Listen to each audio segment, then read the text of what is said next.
સંજયભાઈ અને નીનાબેન વાત કરી રહ્યા છે ત્યારે મંજુ કાકી આવે છે અને કહે છે, શેનું ઘડતર નીનાબહેન? આમ કહીને જાણે કે રીતસર મારી પર હલ્લો કર્યો. એટલે કે નીનાબહેન એમ કહે છે કે ગુસ્સાથી મારી વાતનો વિરોધ કર્યો. મંજુ કાકી કહે છે, આ ટાંકણા ટોચીને બિચારા જીવને શી પીડા થાય છે તે તમને નથી દેખાતી. મંજુ કાકી છે એને અંકિતની જે તકલીફ થઈ રહી છે એ સમજી ગયા છે, એટલા માટે સમજીને આ વાત જણાવે છે. તો સંજયભાઈ કહે છે, જુઓ મંજુબહેન, આપણે મધ્યમ વર્ગના માણસ, મારી કોઈ ઇન્ડસ્ટ્રી નથી કે દીકરાને સીધો એર કન્ડિશનર કેબિનમાં બેસાડી દઈએ. અત્યારથી મહેનત નહીં કરીએ તો આ લોકો આગળ કેમ આવશે? સંજયભાઈએ ગરીબ પરિસ્થિતિ જોયેલી છે એટલે વિચારે છે કે મારો અંકિત ભણી ગણી અને ખૂબ ઉચ્ચ કક્ષાની નોકરી મેળવે. દરેક વાલીની ઈચ્છા આવી જ હોય છે કે પોતે જે તકલીફ ભોગવી છે તે તેના સંતાન ન ભોગવે, એટલા માટે ભણવા માટે એને દબાણ કરતા હોય છે, સમજાવતા હોય છે. તો આ રીતે સંજયભાઈ પણ વાત કરે છે, પણ મંજુબહેનની આંખ ભીની થઈ ગઈ. એટલે મંજુ કાકી છે એ લાગણીસભર થઈ જાય છે અને કહે છે, તમારી વાત હું નથી સમજતી. હુંય માં છું, દુશ્મન તો નથી ને. એક માં છે એ દીકરાની, દરેક દીકરામાં દીકરી હોય કે કોઈ પણ સંતાનમાં હોય, માં છે એ પોતાના સંતાનની લાગણીને સમજી જાય છે. એટલે એમ કહે છે કે હું એની દુશ્મન નથી, હું સમજું છું ને એટલા માટે વાત કરું છું. તો સંજયભાઈ કહે છે કે તો પછી શું કામ આવું કહો છો એમ? તો મંજુ કાકી વાત કરે છે, પણ ખરું પૂછો તો હું એકલી પડી ગઈ છું. બાપ દીકરાની જાણે અલગ દુનિયા છે અને હું માત્ર ઉંમરે ઊભી છું. મારા દીકરાને રેસના ઘોડાની જેમ દોડાવે છે. એટલે એમ કહે છે કે હું આ બંને બાપ દીકરાથી જાણે કે અલગ પડી ગઈ છું, એકલી પડી ગઈ છું. સૌરભ છે એ વિનુ કાકાની ઈચ્છા પ્રમાણે, વિનુ કાકાએ એને શું કર્યું છે કે પરીક્ષાલક્ષી સ્પર્ધા છે એમાં જાણે કે એને હોડમાં ઉતારી દીધો છે, ઘોડાની જેમ દોડાવે જ જાય છે. અને સૌરભ પણ એવો જ થઈ ગયો છે. જેવું વિનુ કાકા ઈચ્છે છે કે મારો સૌરભ ભણવામાં ધ્યાન આપે, સતત ભણતો રહે અને ઉચ્ચ કક્ષાનું ભણતર ભણે, સાથે સાથે ઇનામ પણ મેળવે. તો સૌરભ પણ એવો જ બની ગયો છે. એટલે મંજુ કાકી એ બંનેથી અલગ થઈ ગયા છે. તો નીનાબહેન કહે છે, વિનુ કાકાને તમારા માટે ખૂબ લાગણી છે, એને આશ્વાસન આપે છે. તો શું કહે છે મંજુ કાકી, હું નહીં જાણતી હોઉં, પણ કોણ જાણે કેમ મનમાં ઊંડે ઊંડે ખોટું લાગે છે. એટલે કે એને દુઃખ થાય છે મંજુ કાકીને કે આ બંને અલગ રીતે એની જિંદગી જીવે છે અને સૌરભ પણ કદાચ એવો ન બની જાય એવી એને ચિંતા છે. તો નીનાબહેને આશ્વાસન આપતા કહે છે, અરે ના ના મંજુ કાકી, થોડા વખતમાં બધું ઠીકઠાક થઈ જશે. તો આવી વાત સાંભળીને મંજુ કાકી પણ સુખદ આભારની લાગણી વ્યક્ત કરતા કહે છે, તો તમારા મોંમાં ઘી સાકર. મોંમાં ઘી સાકરનો મતલબ થાય છે કે કોઈને આપણે સુખદ આભારની લાગણી વ્યક્ત કરવી હોય તો આપણે આ શબ્દ બોલીએ છીએ. આપણે ગમે છે ને કોઈ વાત કરે છે તો આપણે કહીએ તમારા મોઢામાં ઘી ગોળ, એમ પણ કહેતા હોઈએ છીએ એમ. તો બંનેનો અર્થ પણ એક જ થાય છે.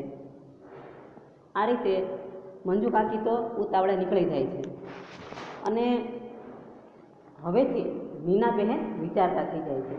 તો શું થાય છે કે મંજુ કાકી ઉતાવળે ગયા પણ મારા મનમાં પ્રશ્નાર્થ મૂકી ગયા.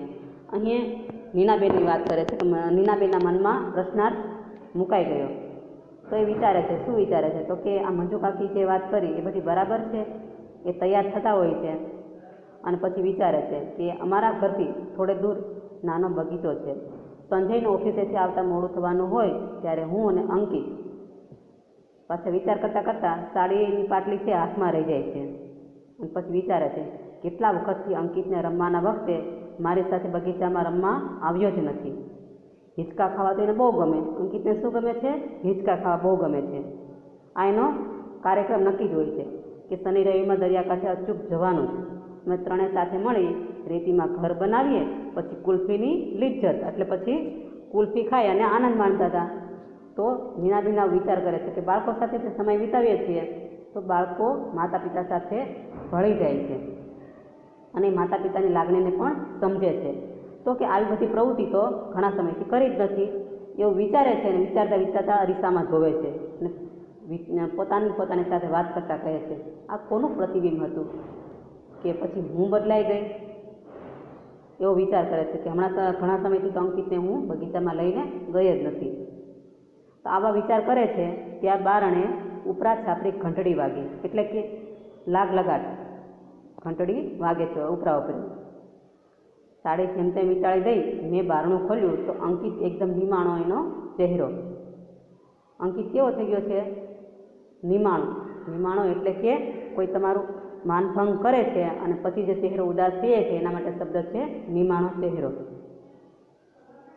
નીનાબહેને ગભરાઈને કપાળ ઉપર એનો હાથ મૂક્યો તો શરીર ગરમ થઈ ગયું હતું. નીનાબહેને એને તેડી લીધો, જલ્દી કપડાં બદલાવી અને સુડાઈ દીધો, દવા આપી અને માથે હાથ પસવારતા રહ્યા. પ્રેમથી હાથ શરીર ઉપર ફેરવે એને શું કહેવાય છે? પસવારવું. અંકિત થોડી વારમાં તો ઘસઘસાટ ઊંઘી ગયો. દરેક બાળકને માનો પ્રેમ જોઈતો હોય છે, તો જો એ મા સાથે સમય વિતાવવામાં ન આવે તો બાળકને બાળપણ જેવું લાગતું નથી. ફરી ઘંટડી વાગી છે. બારણું ખોલ્યું તો વિનુ કાકા અને સૌરભ. હવે જો ને નીનાબહેન છે એના વિચાર એકદમ બદલાઈ ગયા છે. એના મનમાં મંજુ કાકી વાત કરી દીધી છે ને કે બાળપણનું પણ ધ્યાન રાખવું પડે છે. બાળકને બાળપણ છીનવી લ્યો તો બાળકમાં જે નિર્દોષપણું છે એ નથી રહેતું. હવે નીનાબહેન એકદમ બદલાઈ જશે. તો વિનુ કાકા પૂછે છે, અંકિત હજી શાળાએથી આવ્યો નથી? કોમ્પ્યુટર ક્લાસમાં જવાનું મોડું થાય છે. નીનાબહેને કહ્યું, આજે ક્લાસમાં નહીં આવે, એને તાવ છે. વિનુ કાકા ના પાડી દીધી ક્લાસમાં જવાની. બોલો વિનુ કાકા હવે શું કહે છે? દવા આપીને બસ ત્યારે મોકલો, આપમેળે સારું થઈ જશે. ચાલો હું જ ઉઠાડું. બોલો એને એમ કહે છે કે આપોઆપ સારું થઈ જશે. હવે તાવ છે છતાં પણ કોમ્પ્યુટર ક્લાસમાં જવું જરૂરી છે. પણ નીનાબહેન ના પાડી દેશે. શું કહે છે? ના કાકા, ક્લાસ ક્યાં જવાના છે? આજે નહીં તો કાલે. પણ તાવમાં અંકિતને નહીં મોકલું, કાલે શાળાએ પણ નહીં. જેવી એને ના પાડી એટલે વિનુ કાકા પણ આશ્ચર્યથી એની સામે જોઈ રહે છે. હવે વિનુ કાકાને ગમતું નથી એટલે શું કહે છે? નીનાબહેન તમે તો અંકિતને માય કાંગલો કરી મૂકશો. ચાલો ઉઠાડો જો, અત્યારથી પંપાડશો તો ભવિષ્યમાં કરશે શું? એટલે કે તમે અંકિતને નબળો કરી મૂકશો, માવડીઓ કરી દેશો. ચાલો એને પંપાળવો નથી, બહુ લાડ નથી કરવા. લાડ કર્યા કરશો ને તો ભવિષ્યમાં એ કંઈ બનશે નહીં. નીનાબેને પણ ચોખ્ખું કહી દીધું, એને મોટા થઈને ભવિષ્યમાં જે કરવું હોય તે ત્યારે એ નક્કી કરશે, પણ તાવમાં તો એને નહીં જ મોકલું.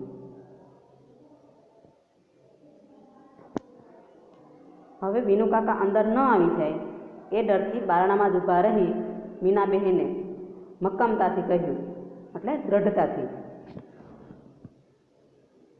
એ નારાજ થયેલા લાગ્યા, પણ હું તો કશું બોલી નહીં. એટલે નીનાબેન કશું બોલતા નથી કે વિનુ કાકાને જે વિચારો વિચારે, પણ હું અંકિતને તો ક્લાસમાં નહીં જ મોકલું. પછી નીનાબેન રસોઈમાં પરોવાઈ ગયા, એટલે એમાં કામમાં લાગી ગયા.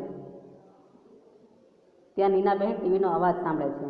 નવાઈ પામી બહાર આવી જોયું તો અંકિત ટીવી પરના કોઈ ગીતને રસપૂર્વક જોઈ રહ્યો હતો. બાળકને થોડોક સમય એવી રીતના મુક્ત વાતાવરણ જોઈએ જ છે. તમે એને સતત બાંધી રાખો, 24 કલાક ભણવાનું કોઈ બાળકને ગમે નહીં. તો એ રીતે એને આનંદ આવ્યો કે ક્લાસમાં જવાનું નથી, એટલે શાંતિથી ટીવી જોવે છે.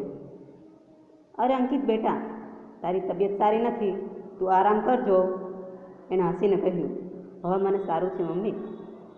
મેં કપાળે હાથ મૂક્યો તો તાવ ગાયબ.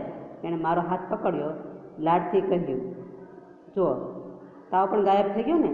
તાવ શેનો હતો કે બાળકને સતત ભણવાથી કંટાળો આવતો હતો, અને એ કંટાળાના લીધે, થાકને લીધે એને તાવ આવી ગયો હતો. હવે એ તાવ પણ જતો રહ્યો. તો હવે લાડથી કહે છે, ચાલ ને મમ્મી, ઘણા વખતથી આપણે બગીચામાં ગયા નથી, પણ પછી તને તાવ અને તારું હોમવર્ક, તો તાવ ઉતરી ગયો છે. પછી અંકિત અને નીનાબહેન જે પહેલાં સમય વિતાતા હતા ને એ રીતે બગીચામાં જાય છે. એ સાંજે અંકિતે ખૂબ હિંચકા ખાધા. કમ્પ્યુટર ક્લાસમાં પરીક્ષા થઈ. અંકિત માંડ પાસ થયો. સૌરભને સર્ટિફિકેટ ઓફ મેરિટ મળ્યું, એટલે સૌથી વધારે ટોપર બન્યો. એ સાંજે સંજય અંકિત પર પહેલી વાર ગુસ્સે થયો. વિનુ કાકા આવ્યા, ઠપકાના સૂરે કહેવા લાગ્યો, અંકિત માંડ પાસ થયો છે, સૌરભ ટોપર બન્યો છે, એટલે સંજયભાઈને દુઃખ લાગે ને કે મારો દીકરો આવો કેમ નબળો થયો ભણવામાં એમ, એટલે પહેલી વખત નારાજ થાય છે. વિનુ કાકા પણ ટકોર કરીને કહે છે કે નીનાબહેન, આ બધું તમારા લાડનું પરિણામ છે, હવે આ વખતે હું જ ધ્યાન રાખીશ.